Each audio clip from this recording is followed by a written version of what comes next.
And now we're going to move on to lot 7. Okay, so this is very special. Okay, you get to make your Christmas card photo with Al Pacino. Okay, seriously, this is a real thing. This is a real thing. You can bring your whole family and pose for a picture with Al Pacino, not a cutout. He will be there with you, as if he was in your family. And he will be in your Christmas card, probably for the rest of your life. Because what are you going to do with the dog with a hat after that? No, Al Pacino. Jews, we got you covered. We got a background for Jews, the whole... Seriously, he'll do a Jewy card thing. Atheists, if you're an atheist, he will pose for you, and the background will just be a desolate nothing, just sadness and despair. Just a big piece of concrete. That's the background. No, really, it's real. Point out that the photography will take place on the 21st of October. That's next week during the live airing of Night of Too Many Stars. Yeah, what else do you have? You got something else to do besides posing with Al Pacino? And congratulations. And I can start the video here. Pull your kid out of swimming or whatever that you got him doing and bring them to pose with Al Pacino, who your kids don't know who he is. But you should do this. 11. Come on, this is massively cool. 12. 13. Come on. It's Al Pacino. He'll smile for the picture. 14,000, 15,000. He'll actually smile. And it's against you and against you at the back at 24,000. You get to say whatever you want to Al Pacino. Your daughter gets to say whatever she wants to Al Pacino. Last chance then. Can I bid? Fair warning. Because I never met Al Pacino. Is it against the rules? I'm bidding 25,000. I never met Al Pacino. I'm doing it. 25,000 on me. Come on, take it away from me. Take it away from me. 25 grand. Please take it away from me. 25. Please. Now, I'm selling Somebody it to you, beat sir. Me. I don't have that much money. What? I'm selling it to you for 25,000. It's Al Pacino. Jesus Christ, come on. He was in, well, he wasn't in Goodfellas, but he was in The Godfather. All 3 of them. 25 grand. Seriously. At 25,000. This isn't funny. You all talked about this before. But I have just That's been a lot informed. of money. I can sell it to you each for $20,000. You can get it for 20. Is that what you're saying? Yeah, 20. You can get it for 20 if you stand up now, because they'll do more than one. He's not a dick. Where are you? There's one. Thank you. To you for 20, and selling to the 2 of you for 20 and 25. Thank you very much. That is true.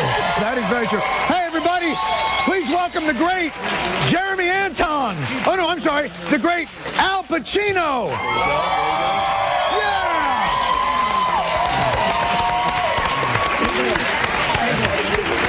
And the Guaz family, Keith, Kathy, Jake, Phil, and Michaela. How you doing? We're going to pose you. We're going to beautiful family portrait here. Yeah. Hey. Watch the coffee. Watch yourself. No, look what's going on back there. No. I'm ready to go with the shake. Oh, no, you're taking a picture.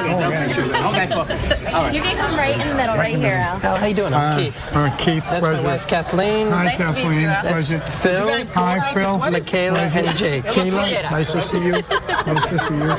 Perfect. So you're going to squeeze in, get all nice and close. This is a family photo. What about this? I like it. Look at you. It's in effect. Okay. Here we go. All right. Mom, Dad, relax. Move in a little bit. Everybody come in a little tight. Here we go. Big cheese. Al, this way. Al. This way. The crowd. He's just noticed this is live and there's a crowd here. Everybody come a little tight. Kids, laugh it up a little bit. There you go. Oh, that's nice. Don't get too close, kids. Okay. We got it. Bye, everybody. We don't know where Uncle Al has been. Beautiful. Oh, just wandered in off 11th Avenue. Al Pacino. Whoa. All right. Okay. Sorry. That's a beautiful thing that just happened. You know, it's just it. My kids were. Now they're just cheering. We don't know what the hell's going on. That was our holiday photo. I asked my kids to come with me, but they didn't want to. Your kids won't do it? No, they didn't want to do I'll it. be your kid. They started crying. I said Hold they on, had to come. I'll be Louis' kid. Here we go. Okay, here, you want to wear the hat? This is brought to us by, here. wear I'll this just hat. get down here. I'll wear this one. All right, I'll wear this one. All right. Okay. Aaron, All right. squeeze it and smile, nice to meet you. guys. Nice to meet you. How are you? Little guy. All right, Thanks. All right, here we go. All right, here we go. Look Wait, at These were brought to us by Volkswagen, by the way, one of our generous sponsors. Thanks, Volkswagen. Just look really, Very no nice. smiling, no smiling. Look really serious. I should put this. Very serious. Come on, give a big smile. He No, said no smile. Come on. No smiles. Mean look, everybody. All right, we got it. Thank There you, we go. everybody. Coming up, Katy Perry, Jimmy Kimmel, Seth Meyers. Let's do it. Yeah, but drunks always, like every time I've been in traffic court, drunks, people just love, courts love drunks. Yeah. Because they want them to get better. For some reason. So, like, I go and, I drove with a suspended license, so I got arrested.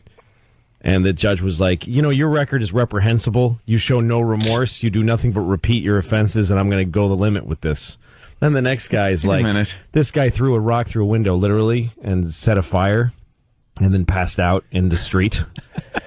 And he goes, are you in a program, young man? He goes, yes, sir, I am. I went, okay, good for you. Good luck. I wish you all the luck in the world. All the luck. The world. All of the luck in the world. In the world. I want everyone else to have bad luck so that you can have good luck, you stupid drunk from Mansfield, Massachusetts. Just. Joe had a little run-in years ago. Years ago, Joe wasn't able to get license, registration, insurance, anything. He was like in that realm of your life when you go through that. That's me right now. So at the time, especially, the Reggies were a lot different on the windshield. It was just the sticker. So he drew one. He looked at one, got some colored construction paper, and drew the lines with a ruler. It used to just be like a grid with some holes that they punched in it on the date, almost like your inspection sticker still looks here in New York. And he drew it up, taped it to the windshield, and unless you were right on top of it, it looked perfect. Wow. Couldn't even tell. So his car breaks down on the parkway, and he's underneath the car, and a cop comes up. Yeah. And starts talking. So Joe's like, let me get my stuff out of the car. So he goes to go into the car, and the cop's kind of still looking at his tire, I think, had bent or something like that. So Joe just scrapes the crap right off the windshield. So the cop couldn't see it. And he goes, where's your registration and everything? He goes, oh, no, I don't have one. And he wrote him up for everything. Joe goes to court and just says, I wasn't driving. Because my car was broken down on the side of the parkway. Right. And it didn't matter how it got there or anything, because you could say I was trailering it, I was towing it. Yep. It was anything. So he got away without anything. That's amazing. And there he was driving with this forged government document. And I got arrested once at the Holland Tunnel because this is how bad I was. My license was revoked. Not suspended, but revoked. That's bad. And I had, crazy amounts of warrants, open warrants. And the car I was driving had the plates from a different car. Oh, that's never good. The cops don't like that. No, and the plates were bad anyway. So, I mean, in other words, the car that they came from had expired. The plates were expired and from another car. For anyone that doubted Louis was Mexican.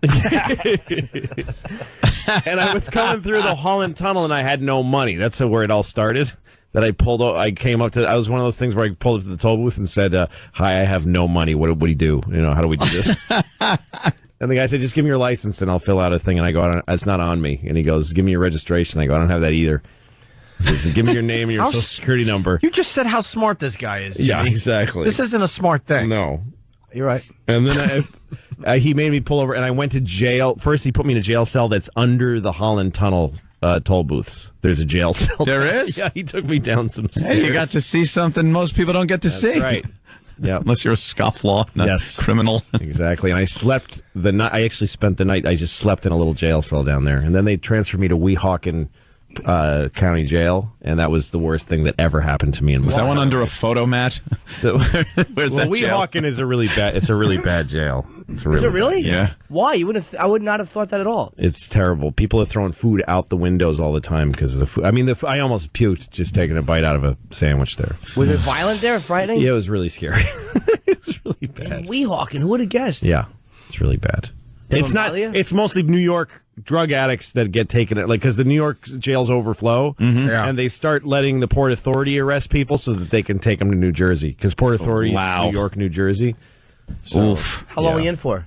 Like a day and a half. I was in, like for a morning, afternoon, night, and the whole next day. It was horrible. That's a long time. Well, and when I got there, I was in a holding cell, and one of the guys in the holding cell said to me, "Don't let them take you out of this cell, because you'll never be heard from again. If you get moved to a permanent cell, they'll never find you. They lose people because it's a bad bureaucracy." And everybody in the cell agreed, don't leave this cell. And a cop would come once in a while and say, "We got to move you," and I'd go, "No." He said, "Just say no." I'm like, "How do you just say no to?" And I go, "No, I'm not moving." And he goes, "Come on, we're moving you to permanent cell." And I go, "I'm not leaving here." And he goes, all right. That kept happening. I just kept refusing to leave. How do you refuse? Just say no. Wow, I didn't know that was an option. Yeah. No, let me out. It's really I don't belong here. No, and the worst part was that there was a toilet just in the middle of the floor of the whole place, like in the middle of the room. Yeah, you would just have to sit there. Have to sit there and There's no close. There's no privacy. I bet I got dumped even though I didn't No, say it didn't. I think you stopped it. So wait, did you get moved to a permanent cell? You'd be there for a week, maybe? Basically, and I mean, I was because I made bail before I even arrived, because I called. I used the phone in the Holland Tunnel cell, and I made bail right away, but it took 2 days for the bail to find me. Oh, amazing, man. Yeah, it's bad. How much was bail? The system is bad. Oh, I mean, I had to pay. Yeah, it was like nothing. No, it was a lot. It was like $600 or something. I mean, for me, that was a lot then. Now I would. You're like, I'll pay $6 million to get out of here. I don't have that kind of money. Figure we could take care of it right here in Brainerd. Give him that one. Exactly. Right here in Brainerd. I just want to be in full compliance. Yeah. Oh, thank you, Iraq. Yes. Yes, because that helps Fargo song. They want more stuff. So that was sort of an evolution of thinking for me. But then the reason I guess it's emotional now is because I lost my friend Patrice. Sorry. No, that's okay. This is the comic who... You want to take a break for a second? No, it's okay. Okay, this is the comic Patrice, you dedicated your special to him. And Patrice died of, in a diabetic coma. And he didn't take good care of himself. And there's part of me that is, upset with him for not taking care of himself, because he took himself away from us. So I guess to me, it's like, it's funny to hear that now and, Well, you wrote that before this happened, so... Yeah. You certainly weren't thinking about his death. No, not at all. And, it's just funny because I had such a different perspective on that issue of like someone's not taking care of themselves. Someone's not keeping themselves safe. And what is your role in that? And the anger I feel towards Doug in that scene is the kind of anger I feel about Patrice now that he's gone. It's cute. I like being a cracker. No, it's comical. Yeah. It reminds me. Yeah, is lunch coming up? Who mentioned cracker? I'm hungry. Someone get some cheese. Yeah, we have nothing. You guys should really. And here's the whole thing. We're on the same page. You guys made a mistake by unifying and saying we'll not be able to use the C word or it's very offensive to use the N word. We're not that dumb. Right. We will never cop to it. There may be words that we don't like. We're not going to tell you. Yeah. We just laugh it off. It's part of the big meeting white guys have every year. We're going to be having it down at the Sportsman's Lodge in Studio City this year. By the big white guys meeting. I was talking to a black friend of mine who I like to get mad by explaining to him how great it is to be white. It's just so great. It is awesome. You guys do whatever you want. You black guys should try it sometime. Yeah, no, I mean it's awful that there's racism in the country, but it's mostly a problem for black people. For me, it's zero problem. It doesn't actually affect my life. It makes me sad, but only when I reflect about it, thinking about it. But I don't. Nobody bothers me. I'm white. The whole country's set up for me. And plus, you're ultra white. I'm very white. You're opaque. I'm very you white. have red hair. Yeah. I don't even, when I go to the airport, I don't even have to walk through the metal detector. Oh, that white? I'm that white. Wow. Like, go around. You're fine. But I actually was making my black friend very angry by telling him that we get to opt in or out every year, too. That we get new incentive packages to stay white. Oh. Like, if we're going to Iraq, we got a lot of good stuff going on. And, yeah, all right, Stay white? I'll stay white. I'm going to stay white for this next break. Louis C.K. is going to hang with us, and I want to know what it's like, because you got started with Chris Rock on his show. I always hear he's a great guy, but I've never actually sat down with him, so a little of that. Also, some calls we have for you, Louis, and all that after this. It's the Adam Carolla Show. Call Adam Carolla now. 866-901-ADAM. Yeah, you should do that. Louis C.K. is here. Sorry. The wonderful comedian, Louis Funny C.K. guy. Lucky Louie coming to HBO starting Sundays in June. Also going to be at the Improv here in Hollywood. The real Improv tonight and tomorrow night as well. So you started as a writer, producer on Chris Rock? Well, I was a comedian since I was about 17, but my first TV job was writing for Conan. And then I wrote for Chris Rock a little after that. I resent people who knew what they wanted to do early in life. I hate that guy. I always knew I wanted to be a veterinary. You know, it's not that I knew what I wanted to do. It was the other way. I had what you didn't want to do. I had no other thing I could do. I mean, I actually fixed cars for a while. Oh, you did? For a while, yeah, and I tried other stuff, and I flunked out of school. I didn't have a good... All right. Okay, so as long as you were miserable and bad at other stuff. No, I defaulted to stand-up. Okay, then we're cool. Yeah. We're cool. So I wasn't funny for the first 10 years I did stand-up. Oh, now even better. Yeah. I bombed all the time. I did. Good. Yeah. Wow. I love failures. Doing it. The only thing I love more than failures are guys who beat themselves up more than they actually should about their failures. Yeah. Yeah. I like that about comics, because comics have so much angst and self-loathing that when you sit around and talk to them, they're like, I suck, I'm horrible, I don't even know why I'm alive. I'll be doing a 2-hour set over in Irvine tonight where I stand on stage in front of 300 people and tell them about what I think for 3 hours. Yeah. It's kind of like, well, which one are you? Yeah.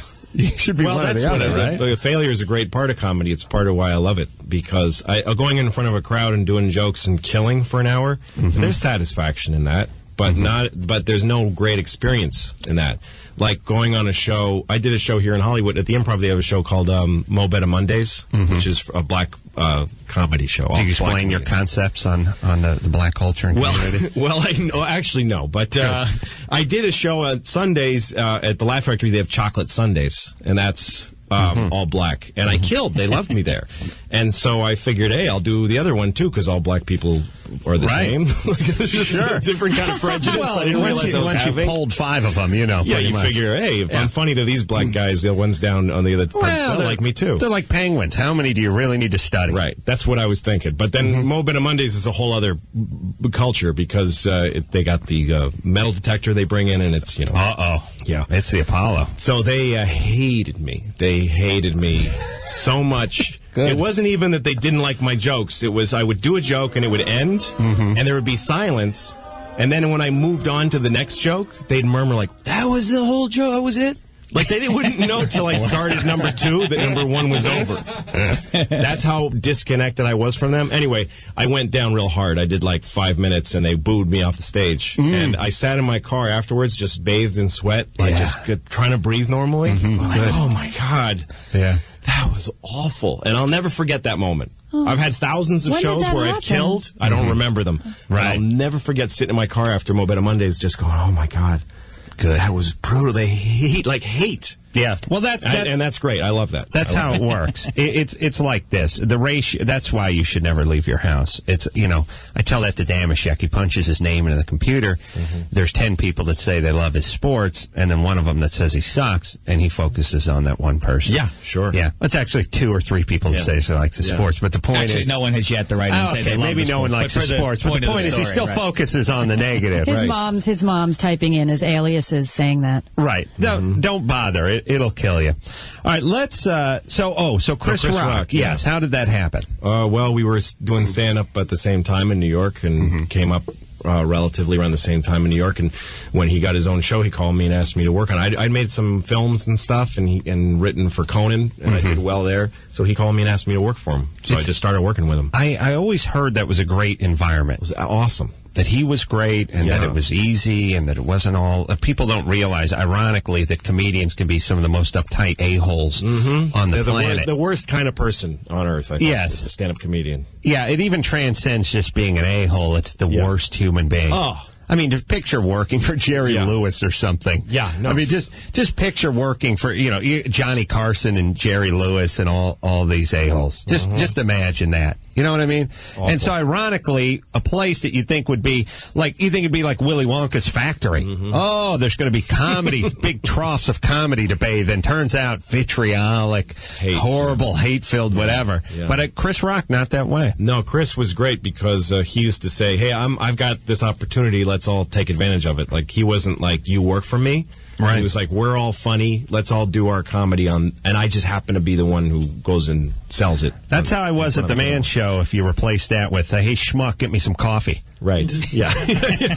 Mach Schnell. Yeah. But other than that, it was the exact same sentiment. Yeah, sure. All right. Let's play a little hypothetical question with Louis C.K. These are questions that there's no right or wrong answer. Sure. This is a hypothetical car ride across the country. One of two guys or gals sitting in the passenger seat while you drive. You tell us, who would you rather travel with? Okay. All right. Where am I going? We're going to New York. From here? Well, not from the studio, but from the Los Angeles area. Okay. I don't know. 3,000 miles. 3,000 miles, anyway you slice it, yeah. All right. This guy, the motivational speaker, the guy travels from college to college and town to town, really trying to help people out with his speaking, or the person who claims they don't watch TV. I guess I would take the motivational speaker. I'm sorry, that's wrong. Is that wrong? I thought you said there were no right or wrong. Well, usually there isn't, but that one was so egregious that we had to beep it. Yeah. Now, the motivational speaker is going to talk your ear off. Yeah, and that's good. And you're going to realize that you're actually better at his job than he is. Right. Somewhere around Barstow. Yeah. Well, see, I've driven across the country a bunch of times, and here's where I've learned to be with guys like that. When you're working at a comedy club and you get picked up at the airport by the young person that works there. Yes. And you just got off a plane and you just want to go to the hotel room and masturbate. And they want you to talk about yourself and ask. Yeah. So I just go, so where are you from? Right. And then they run their stupid mouth. Yeah. And I shut down. What is it about going to hotel rooms that doubles your masturbation productivity? It's instantly. I think about that when I spread out on the comforter. I think, look, if I'm doing double time here, imagine what the last sap was doing. No, when the bellman puts his... Use it like a cigar uses an ashtray. No. Okay. I use his hand. Why are you putting your hand out? Wait, when I see that hamburger, the hamburger helper against the plasma screen. We keep getting... All right. I don't know what hands. That's all the sex I know anymore. I'm a married man. My hand is it. That's it. That's all there is. Not even her hand anymore. Oh, really? Now, off to your own. All right, let's keep pushing forward here. Let's see. Making you uncomfortable. All right. Sorry. Yes, I'm very uncomfortable with talk of masturbation.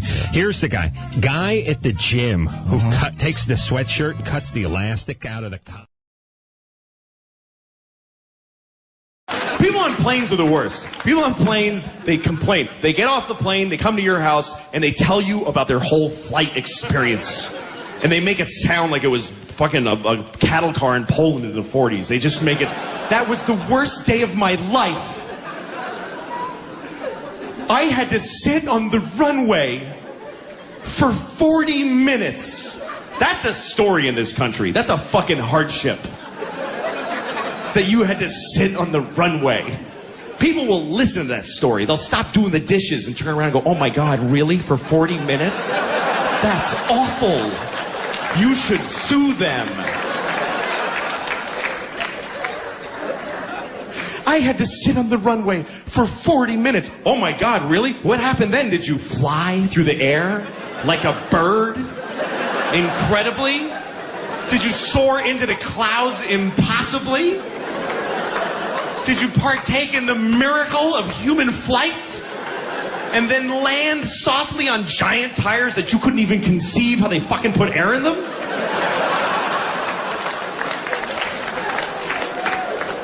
How dare you? Bitching about flying! I had to pay for my sandwich. You're flying! You're sitting in a chair in the sky! You're like a Greek myth right now. But it doesn't go back very far, and I just sort of squishing my knees.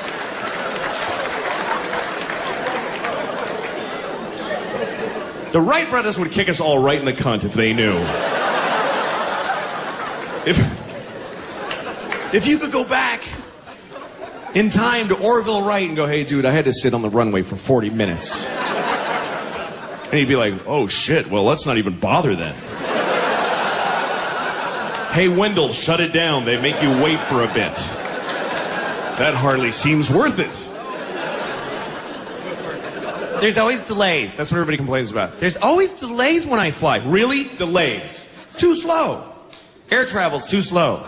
New York to California in 6 hours. That used to take 30 years to do that. And a bunch of you would die on the way there.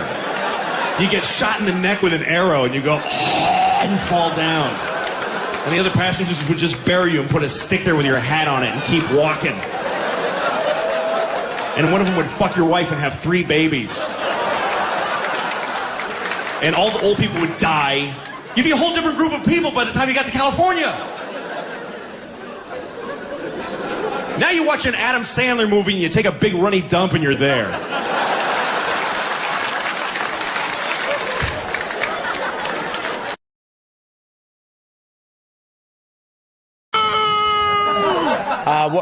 You got to give yourself. Hold on, we got to go to the funnel meter on that last line there. Unfortunately, my stupid machine doesn't work. It doesn't work now. Yeah, my machine gets 1 flag. 1 flag for fun. Yeah. What were you saying, Louis C.K.?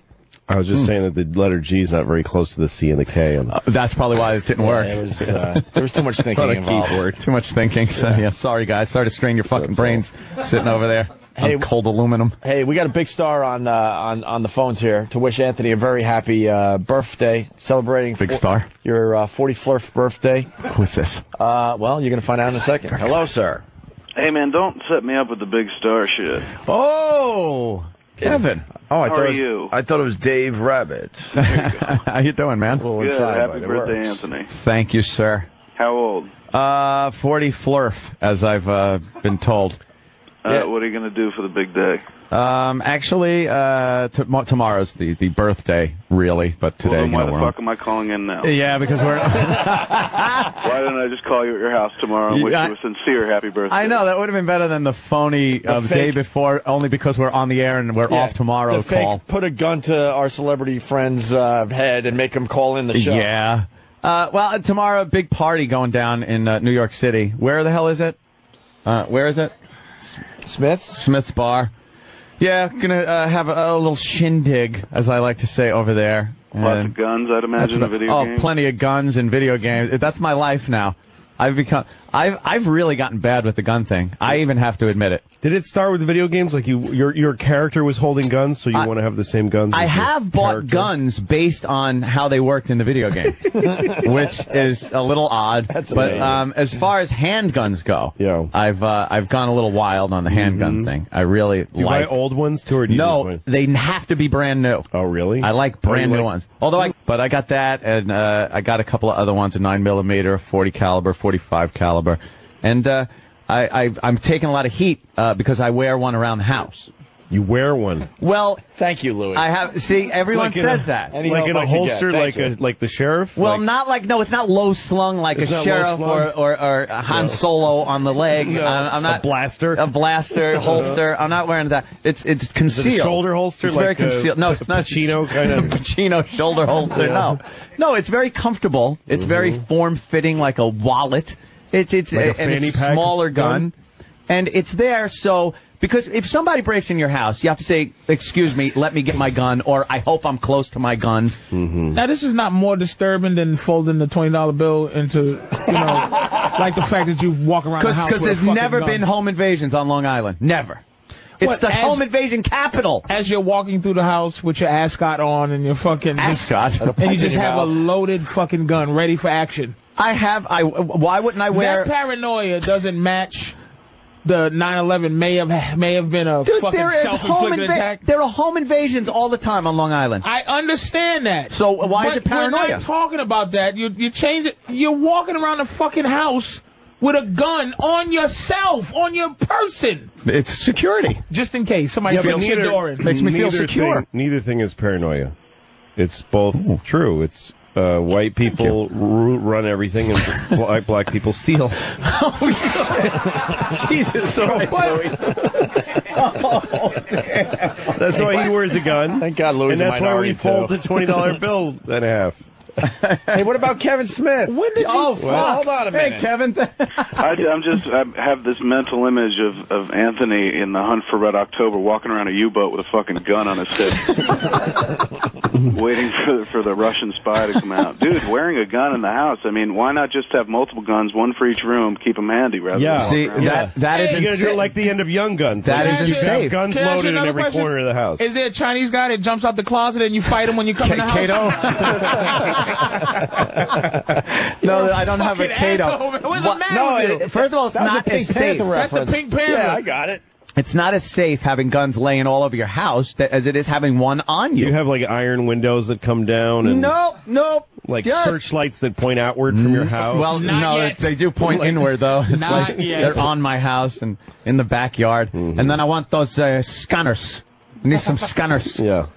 I'm just, you know what your house, I'm a security guy. Looks like? It looks like a house from a movie where you're the last man alive and everybody else is zombies. Yes, Legend. Oh, I Am Legend. I do have the exact same car from that. And you could keep imagining what my house looks like, Patrice, because I don't think you'll ever see it. Probably not. Probably not. And he means it. I'm kidding. I'm going to have a big party once it's all done, and you're cordially invited. Yeah, I'm sure. Shut the fuck up. If you have a party, do you wear the gun? Two neighbors will freak out. During your parties, do you I haven't had a party wearing a gun? I haven't had a party. I don't have people over my house. I really want to know specifically, like, you wear a gun when you're in the house. Yeah. So when you come, what is the routine? That's like, what you come home. He puts his radio clothes away and he puts on his cowboy outfit. And what about when you walk around in your underwear? Do you have like the holster on? Just your gun and your underwear? I don't walk around with my underwear. You wear like. I don't walk around in my underwear. And a gun, or and I know he wears tidy whities. I'm fully dressed. Yeah, all the time. Most of the time. I walk around in my underwear. No, I don't wear the gun. I don't tuck it down the front. And usually I go to the range after work and stuff, blast off a few rounds, and I'm dressed for it. I have the holster on and everything. Where is the holster? When you're not in the house. The holster is in one of my drawers.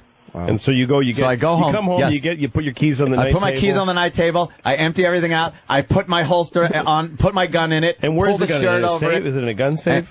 I don't have kids running around the fucking house. Yeah, but if somebody home invades before you get home, yes, they are locked up. They are locked up. Hey, what about Kevin Smith? Oh shit, Kevin's on the phone. Kevin. Is it like a Mr. Rogers thing where you come home, you take off your radio sweater from the closet, you pull your holster, put it on? Won't you not be my invader? Hi, invaders. Dude, you know what would be more intimidating for a home invader? If you just walk around naked with a constant erection. You don't even need a gun, dude. Just walk around constantly with a fucking heart on, and anybody coming into your house will immediately turn around and leave. You know, Kevin, people don't understand. Long Island, there's a lot of home invasions, and if you're this guy, just please try to picture this. You're home, and it happens. The people that have been invaded on, this has happened. They're coming home, they're doing something, they go outside, or they think UPS is at the door, whatever it is. Someone gains entrance into their house. Do you think for a second they're thinking, I sure am glad I don't have a gun on me? Or do you think everybody in that situation goes, fuck, I wish I had a gun on me right now? I know exactly how to deal with home invaders. I've taken practice for it, training. Yeah. If I encounter a home invader in my home, immediately start crying and offer to suck his dick to let me live. Hey, Anthony, do you hand out guns to all your visitors when they come over? Like party favors. That would be awesome. Everybody gets to carry. No, I don't. All right. Well. I think it takes a lot of courage to admit that you have a gun around your house. Well, because I'm sure a lot of people do it and they don't tell their friends. Why wouldn't you tell? I'm a card-carrying member of the National Rifle Association. From my cold dead hands. It's getting really busy. We got Keith the cop on. Kevin Smith is still on the line as well. Keith, what's up? Hey, no, I'm over at the house, and I was just seeing if it was okay. Anthony, can I have permission if I just went upstairs and we just pal talk camera the gun closet real quick? Could we do that? No, do not pal talk my gun closet. I don't. Just the way they're laid all over the place. The ex's closet is now the gun closet. Get rid of the fucking shoes and bring on the guns. Hey, that's nice. That's a nice trade. That's right there. pretty much it. Look at Patrice just shaking his head. What's wrong, Patrice? It's just that That's paranoia. Yeah, it's just that, this Miss Illuminati and this maniac walking around the house 365 days a year preparing for a fucking home invasion. You know what? It's just, But they go hand in hand because the Illuminati is based on white paranoia. Right. That long ago, we knew we were afraid of black people, and we started etching things in dollar bills to send each other signals of what to do in the future. If someone why do you gains always say entry each into my other? house, I don't understand. I know, I'm How do Mexican. you do that, though? Why do you do that, and how do you do that? Because it doesn't matter, even though I'm from What the fuck is Mexico. wrong with Because you? my skin is white and I look like other people. But are you undercover or something? I hope so. Yeah. Are you trying to help us at all? I'm a white guy whose family has been herding brown Mexicans for many generations. So that's what we do over there. But you don't seem like you enjoy. Yeah. You have a white guilt that he doesn't really embrace at all. It's a weird thing, Louis. Why do you do that? because of his Mexican heritage. It's something going on there. You want to embrace your Mexican heritage, but you're scared of losing some of these deals that you get. Because he's a white guy. Louis is a complete white I don't guy. have a fucking choice. I'm me, motherfucker. Yeah, I know, I can't I know. trick nobody into not being me. I know, but you're that's a exactly tricky, it. If you- red-headed Mexican if you had that- who has a full head of hair that he cut to make him look like an old white guy. That's exactly right. That's exactly You right. Wouldn't you? Wouldn't you? No, man. If you were from a family of Mexicans and you came out looking white, wouldn't you take all the advantages of the benefit of the doubt from police? I would try to be their leader. You know, The If I walk leader up- of the Mexicans? I would try to be the leader of the Mexicans. The assimilation. How awful is that when your doctor rapes you? That's got to just be a horror. Who do you turn to? Well, Got the rape kit right there. You got to go back to him to stitch you up.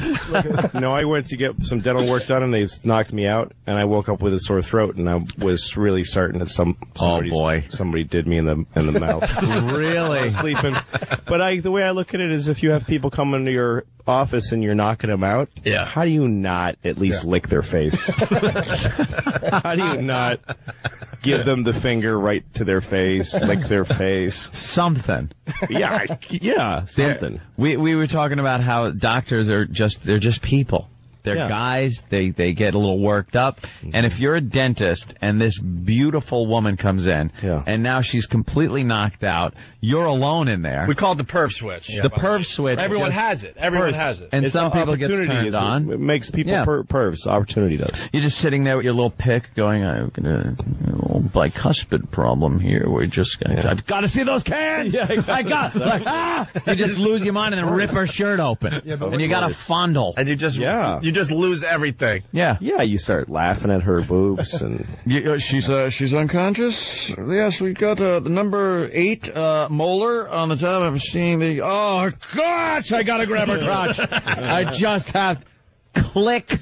She's unconscious right in front of you. Of course. And then you just breathing heavy and her boobs are just rising. Yeah. They're heaving. And you're just trying to control yourself. I think that's how most men would use any superpower, That's how we would use anything. That's about as close to a superpower as you can get. Yes, it is. You are knockout man. Yep. You can they come to you with the total knowledge that you will knock them unconscious, and that's it. You just got to make sure you button the shirt right. You ever button your shirt and it's uneven at the bottom and you go, oh, what did I do? You got to make sure you don't do that to her. They always fumble and they put both breasts back in the same bra holster. They just fumble nervously. Always a screw up. They got to put it back quickly before she wakes up. I woke up feeling like something had happened. I felt like dirtier in some way. And then I realized my bra was on where my panties belong and vice versa. I had tapioca in my hair. So when you're getting knocked out, if you're a woman, if you're getting knocked out by the dentist, you should write, you pig on your boobs. Or I have AIDS. Yeah, welcome to the world of AIDS. Like you can get AIDS from looking at a sleeping woman's boob. That would freak you out, though, if she had a message for you. Yeah, exactly. But you say, where do you draw the line? How about the guy that works, at the funeral home, who's in the room by himself all the time, Well, those stories happen too. Those stories that happen guy too. How do you not? How do you not? It depends on how fresh it is, I think. Yeah. And how they died. If it was a bad fire, you might want to let that one go. I love how Jimmy says might. You might, well, yeah, but then again, it's... A lot of no one's sex looking. is curiosity, a lot of sexual urge. How many, boobs that have been on fire have you seen? Sure, what would it be like to have sex with beef jerky? Yeah, exactly. There's well, that's easy to find out. A few guys decided they saw a woman's obit in the paper, and she was attractive. They found her grave. Yeah. We're in the midst of digging up her grave. One guy wanted to have sex with this dead woman. So he gets two of his friends who weren't going to have friends. Fellas, come on. Yeah, come on. They were going to dig her up so he could take her home and have sex with her. Wow. And then, based on the picture in the obituary. And then the host from Dateline walked out. What are you doing here? Are you going to have sex? Oh, I was just going to dig her up and hang out with her. Having sex with a corpse. Why would you want to do that? I mean, I'm a pervert. Why would you want to do that? Those are good friends. That's you. Yeah, no kidding. That's the worst. All right, look, dude, I understand. Sure. Yeah, I get you. You know, she is hot. Yeah. I'm not going to join you. I understand she's your chick, dude. You know, bros before dead hoes. Dude, I'll do the digging, and you can. It's tough to talk your friends into moving a couch when you. Yeah, how the hell did they talk these guys into? You know, I want to dig up a chick because I want to have sex with her. All right. All right. All right. Ugh. Like, is there a point where you go like, are they going to go for this? Like, you got to really know your friends. Yes. You had to have been through some other stuff. You don't just work yourself. You don't go right from, hey, you know, you want to go out, drink a few beers to dig up this dead chick so I could have sex with her. And her friends go, is she having an orgasm or decomposing? How do you break that to your friends? Like, do you say it as a joke? And like, as you're all laughing, but seriously though, but then you look and you're not laughing, you're staring at it over your beer. Well, they must have some with history. shovels. They must have history. Like, well, come on, remember the time I helped you drink that homeless guy's urine? You know? Yeah, there's got to be something in their history. All of them. I helped you wipe that kid's blood off your bumper. All right. Remember? Dude, a hair, and you would have been caught on that bumper. Hey, and we helped you clean the whole thing up. All right. At least the guy didn't want to have an orgy. You know how much digging that would have been that night? Hey, let's go to Kelly in Syracuse. Kelly. Hey, boys, how you doing? Pretty good, Kelly. Hi. I had a friend that when she was younger, she was molested by her older brother. And so she was going to a shrink in order to get help with that, and her shrink was molesting her. Well, wait, how old was she that he was molested? Was she an adult or was she a kid? She was a teenager when the shrink was. He was hypnotizing her and then molesting her. Well, her brother didn't shrink. What was she wearing? I mean, you know, sometimes they bring it on themselves by the way they carry themselves and walk around. You're not going to find sympathy here. You realize how hot that sounds, right? I know. Well, again, why be a shrink if you're not going to molest the vulnerable? Why hypnotize a woman if you can't convince her? Why hypnotize? That's the whole point of hypnotizing anyone is that they're a woman and you're going to touch their bodies with your penis. That's the entire point of the exercise. So what ended up happening there, Kelly? I think there just ended up being a lawsuit, but I figured you guys would find that pretty hot that she actually got molested. You throw away the coin and just swing a bag in front of her face. You're getting sleepy. How did he get caught? He was molesting quite a few of his patients, actually. Yeah. It turned out that he was molesting quite a few of his patients. But they were kids though, or like 19-year-old, 18-year-old girls? She was grown up. They were like 13, 14. Oh, well, now I recant everything. Unacceptable. All right, let's go to Matt. He's a dentist in Georgia. Matt, what's up? Hey, guys. Hey. You know, I just have to, I'm on the way to work listening to you, and just brought back memories for just a second of this past summer when it's really hot outside. These, I don't know, these cheerleaders, they come in with these midriff T-shirts. Oh, my gosh. These frickin' gym shorts, and she's laying back in the chair. Yeah. I lay her back, and you know how their hip bones, when they're skinny as hell, their pants kind of come up. Yeah, they kind of ride on top, and you can see right down there. Oh, my God, and I'm laying there. He's a dentist. And Mom's in the room with me. Good thing. She's 17 years old, and I'm... Mom? Oh, no. Oh. No. Mom nowhere near. But you know how the deities ride up. Doesn't mom know, though, when she's got a hot daughter like that? Doesn't she look at you when the kid's asleep and go ahead, man, I know. Go ahead. She's sitting there daring me to, and I mean, and I'm working, I'm kind of halfway looking down, and I look down, and her eyes are looking straight at me. Yeah. You're thinking of a whole different root canal. Wait. You know a dentist is up to something when they come in for a cavity and he pulls all her teeth? Watch it out, guys. Wait, dude, who was looking at you, the girl or the mother? No, the girl was looking at me. The mom was sitting in the corner of the room. So you're taking peeks as you do your work there? It's impossible. I mean, you're laying them back. They're laying essentially in your lap, and a lot of these ladies, they come in these low-cut blouses on. Yeah, but see, you said in the summer in their cheerleading outfits. They don't wear cheerleading outfits. That was your fantasy, right? Well, this guy's got a pervert switch that's very, very close to the surface. We all do, though. All right, thank you, Matt. Let's say hi to Dane Cook. Dane! Hey, what's up, guys? Hey, have you ever been molested? No, but those are some great stories. Yeah, gotta watch The Dentist. We were talking about the perv switch. Everyone has one. You know, you get these stories in the paper where the dentist is molesting the patients when they're under. My feeling on molestation is that, like, right around 3rd or 4th grade, like, it should just be mandatory you're molested. And that way everybody will have dealt with it. Everybody's got a fair deal. We've all been diddled somewhere or another, and we can all say, you know what, I know the feeling. Let's just move on. We got it. Even fat kids? No. Fat kids should not be molested. Just they have to go to therapy and cry about how nobody touched them. One more humiliation. Well, you gotta think fat plate. You gotta think there were people growing up that wish they were molested, and no one paid attention to them. Wish. No one paid attention to them. I don't think there'd be a wish. Daddy, I'm going to take a shower now. Right, go ahead, don't bug me. Doing everything you can, and no attention's being paid. I can't get the water temperature right. Could you help me? Ask your mother. Man. Damn. When I was a kid, my grandmother goes, "What makes you so funny?" And I go, "A small penis." And my grandfather goes, "No, you don't have a small penis, but your brother does, right?" Yeah, you got a laugh for that. Dane. You got a little. I think that was the courtesy laugh from Dane. Yeah. You know. I'm That's selling out the go.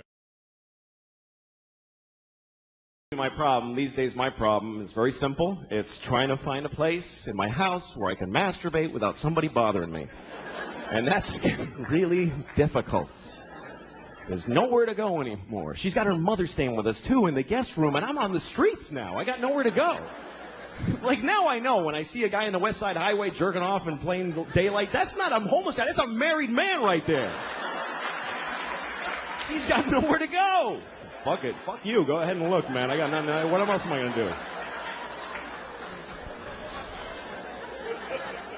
It's not fair, man. I'm 37 and I own my home. I should be able to just stand in the living room. How you doing, honey? Good morning. But I can't. I got to hide. I'm down in the cellar by the boiler like a troll down there.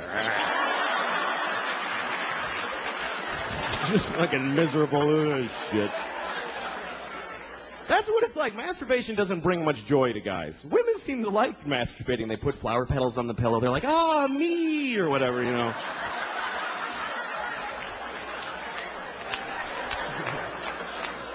The guys are like, "Ah, shit, no, fucking, God damn it."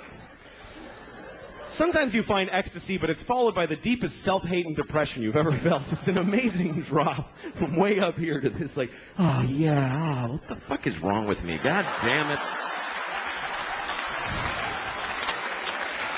I gotta get to work. I don't have time for this shit right now.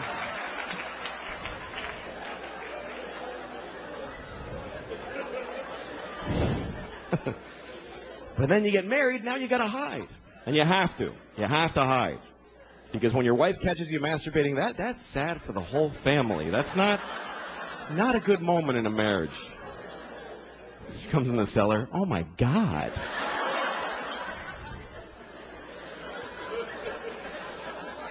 And then she always wants to know shit about it. She always asks me stuff. My wife's like, "Well, do you think about me when you're doing that?" What are you, fucking high? Why would I do that? What? I can think about anybody. That's magical. Why the fuck would I'm married to you. What do women really think their husbands are going, oh, my wife, oh, yeah, that's fucking hot. Oh, yeah. Picking her up at the airport and getting yelled at, oh, that's fucking hot, yeah. Put it in the hamper, not on top, you idiot. Oh, I love when she talks like that, yeah. You know what's amazing to me? You can name your kid anything you want. Isn't that incredible? There are no laws. There should be a couple of laws. None. You can literally name your kid anything. You can name your kid a name with no vowels if you want, like Singleton.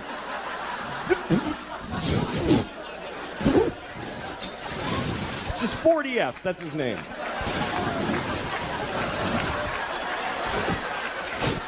Go clean your room. I'd like to name my kid a whole phrase, you know, something like ladies and gentlemen. That would be a cool name for a kid. This is my son, ladies and gentlemen.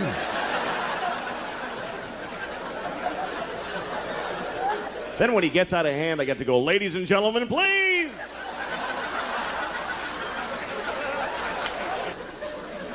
But you got to be careful what you name your kid. You do have to be careful because what happens is other kids in school are going to make fun of them. They're going to make fun of their name.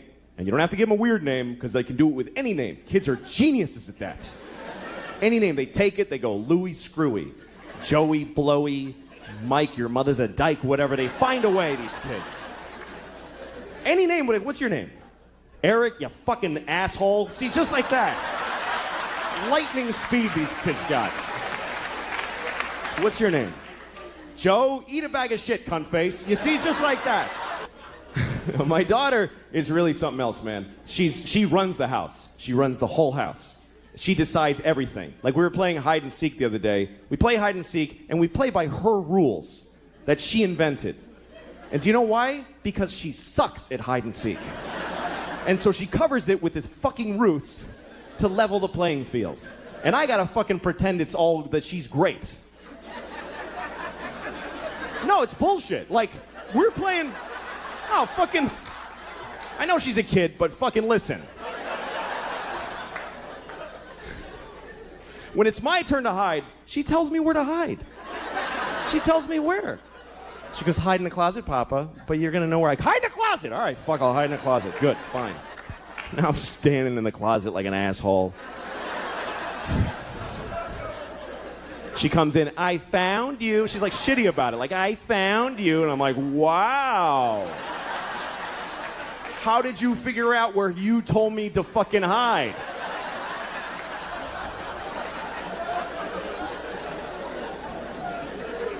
And then when she hides, this is her hiding. She goes over to a wall and does this. She goes, that's it. There's nothing here. What the fuck is this? Like this is some ninja invisibility crouch. And I gotta act like an idiot. I can't just walk in and go, yeah, you're there. Because she'll cry and shit her pants, right? So I gotta walk around like an asshole. Where is she? I have no idea.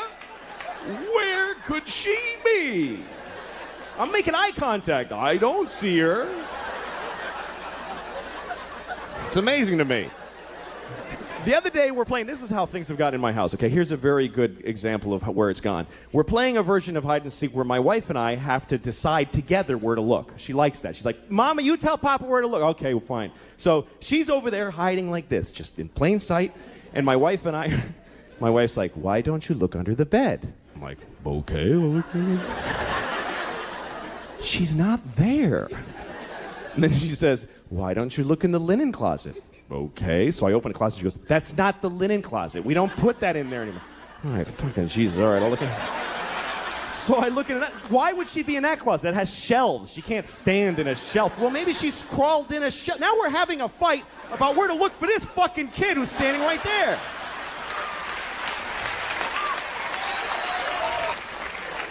She totally runs the house. I remember Halloween last year. A couple of days before Halloween, my wife comes up to me and she's like, we have to get you a cat costume. No, we don't, actually. No, we do, because she thinks you're going to be a cat. I don't know. It's like she's a guy with a gun in the other room. That's what it's like. She's like, she thinks you're going to be a cat. I don't know how she got it in her head, but she's expecting to be a cat on Halloween. I was like, well, tell her to go fuck herself, because I'm not doing it. I'm not afraid of her. She's 2. I'll fucking fight her. I could take her. I could beat the shit out of thousands of 2-year-olds all day, just walk around. They would never even gang up on me. They suck. I'm not afraid of her. So my wife decided that she wanted to get pregnant again. She decided it. And this is back in August. She told me, you need to be in town next week. Why? Because I'm getting, I'm ovulating. So, like, not do you want another kid, just be in town. That's how she handles it. I'm like, I don't want another kid, so fuck it. And she's like, all right. Next week, she starts blowing me, right? Now, she hasn't blown me in, Jesus, I don't know if I've ever been blown. That's how long it is. She's blowing me on the day she's ovulating. I'm a fucking idiot. I'm like, yeah, you love it. Like, I think she digs me now. Fucking stupid. So she's having another baby any day now. She's due, and it's true. She's fucking the whole thing. And I'm like, okay. No, it's great. Fuck it. That's really the attitude that keeps a family together. It's not we love each other. It's fuck it, man. Fuck it.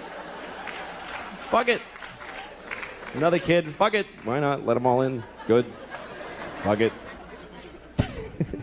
Here's the thing. I never judge other parents now.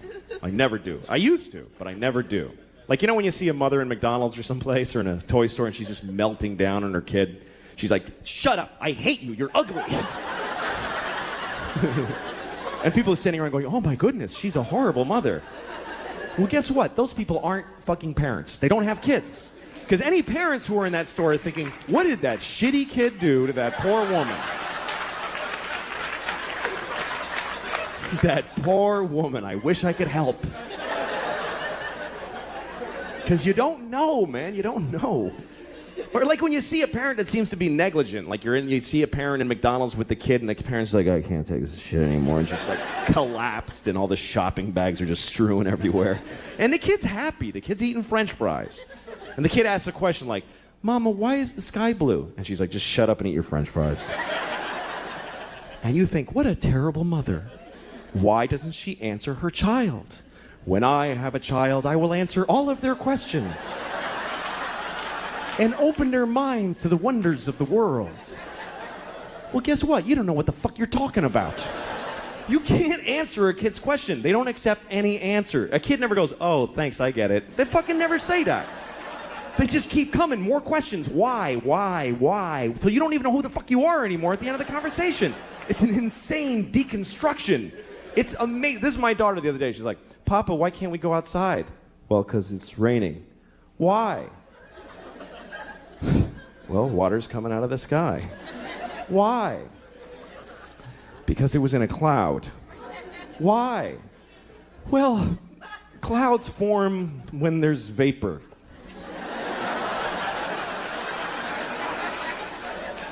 Why? I don't know. I don't know any more things. Those are all the things I know.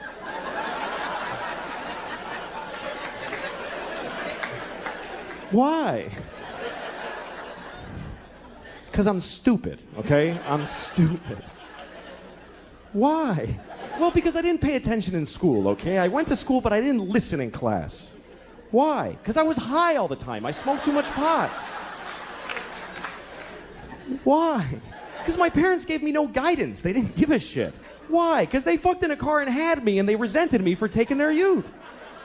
Why? Because they had bad morals. They just had no compass. Why? Because they had shitty parents. It just keeps going like that. Why? Because fuck it, we're alone in the universe. Nobody gives a shit about us. I'm going to stop here to be polite to you for a second. But this goes on for hours and hours, and it gets so weird and abstract at the end. It's like, why? Well, because some things are and some things are not. Why? Well, because things that are not can't be. Why? Because then nothing wouldn't be. You can't have fucking nothing isn't. Everything is. Why? Because if nothing wasn't, there'd be fucking all kinds of shit that we don't like, giant ants with top hats dancing around. There's no room for all that shit. Why? I'll fuck you. Eat your French fries, you little shit. God damn it. Thank you very much, everybody. Good night.